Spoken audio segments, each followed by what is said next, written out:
Hey everybody, Devin here with Backcountry Exposure. We're going to take a first look at the Arches one-person tent from Paria Outdoor Products. You can see the pack size of this 3-pound, 1-ounce tent that I've got here. And I don't normally do these first impression style videos, but I thought with this particular tent, this could be interesting as a trekking pole shelter to have it set up for the first time, take it out of the bag for the first time, and share with you my first thoughts, my first impressions of the setup process and just the overall design of this new trekking pole shelter from Paria Outdoor Products. So 3 pounds, 1 ounce, you get a double wall trekking pole shelter, 2 trekking poles required for this, and it comes with a footprint. So pretty cool setup for what you've got here. So let's stop delaying this, get it set up and talk about it.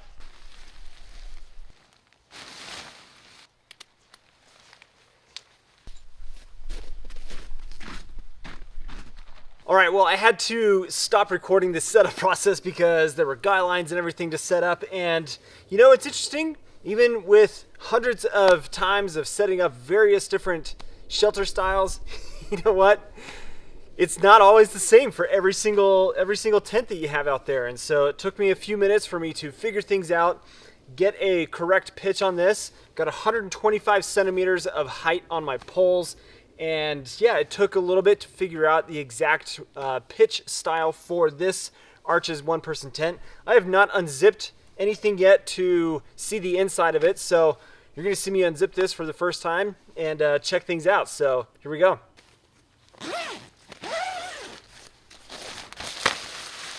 First time unzipping. I mean, this is pretty similar to any other kind of trekking pole tent that is this style. This design is not revolutionary in any way, and I mean, not bad so far checking this out. But unzip the door here. Now what's cool about this, I'm just gonna sit in here and take a seat.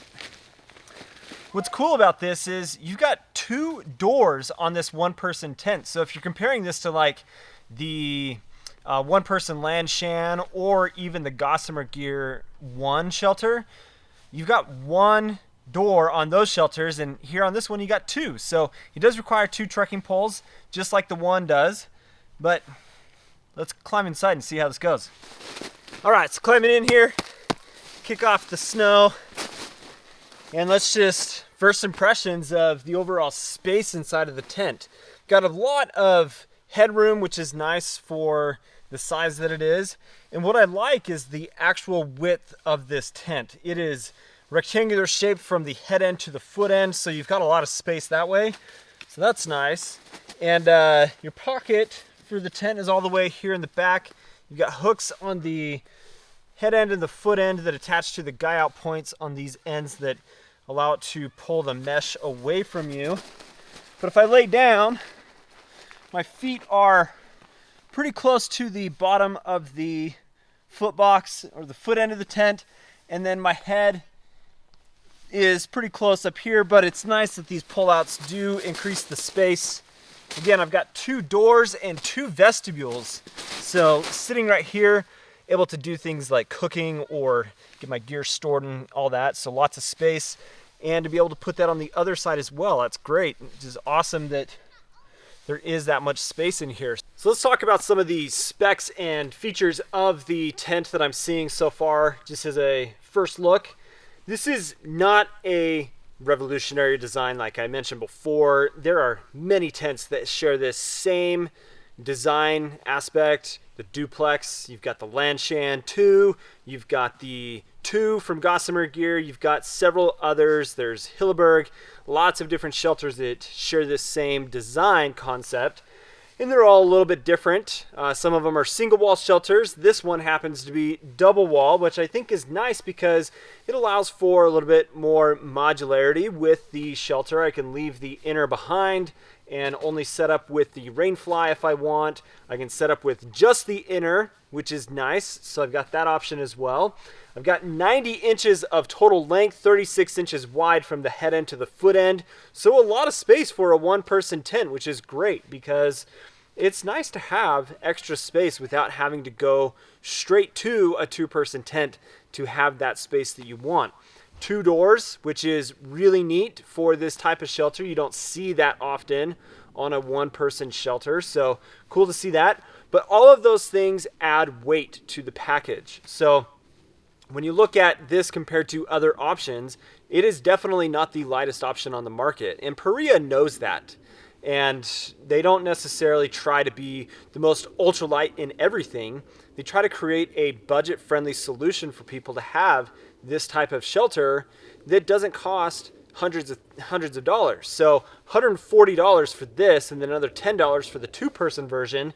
3 pounds 1 ounce is what I get on my scale. 3 pounds 2 ounces is what they advertise. So dead on with that with the footprint. But if you remove that, switch out the stakes, which honestly, the stakes that Paria has are generic, they're basic. They are not my favorite stake. They're heavy and they bend really easy. So I'm likely to use mini groundhogs or full-size groundhogs for the stake replacement on these.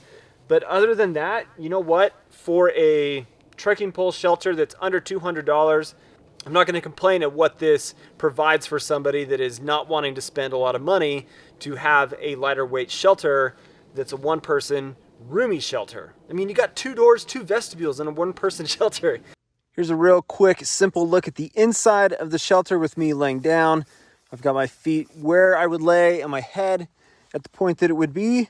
And you can see how much space there is. That 36-inch width really does make a difference in how roomy this 1-person shelter will feel. There's your other vestibule on that side. So yeah, you've got plenty of space for you to move around, to sit up and enjoy yourself if you are looking to save weight, but also not spend a ton of money. The pockets here in the tent honestly are not anything to get excited about. They're not my favorite style. I would have loved to see something here on the mesh as opposed to this pocket here on the corner. But again, for a 1-person tent, you've got a lot of space and it makes things easy to just put your gear here on the floor. Now the peak height here in the shelter, I've got plenty of space here above my head. Even with that 125 centimeters that I've got the poles at, you can go higher or lower depending on what kind of pitch you're looking for. But I would at least recommend 125 centimeters for this, 130 if you can make it work. But yeah, this is not bad at all. So I wanted to check out and just see how easy it would be to set up just the outer tent with the trekking poles, and goes together just fine.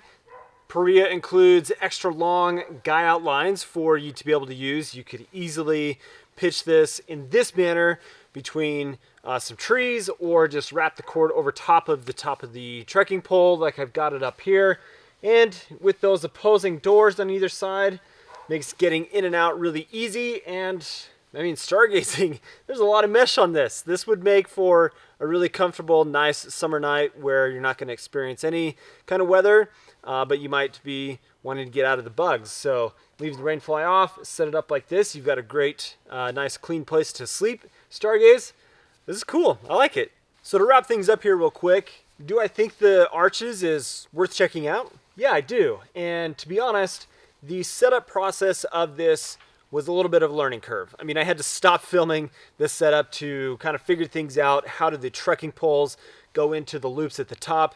How does everything fit within the stakeout points, all of that? It's a learning curve. And trekking pole, non-freestanding shelters do take some time, and that's why I'm out here in the backyard just trying to get things set up so that I can figure it out. So yeah, 3-season use, looking to save a little bit of weight and not spend hundreds and hundreds of dollars to accomplish saving a little bit of weight and have something that fits this design style. Yeah, I think it's worth checking out. So I am going to spend some time with this, and once I have plenty of nights and experience with it out in the field, I will put together a review to share with you guys and give you my final thoughts on whether or not the Arches is worth that $140 price tag.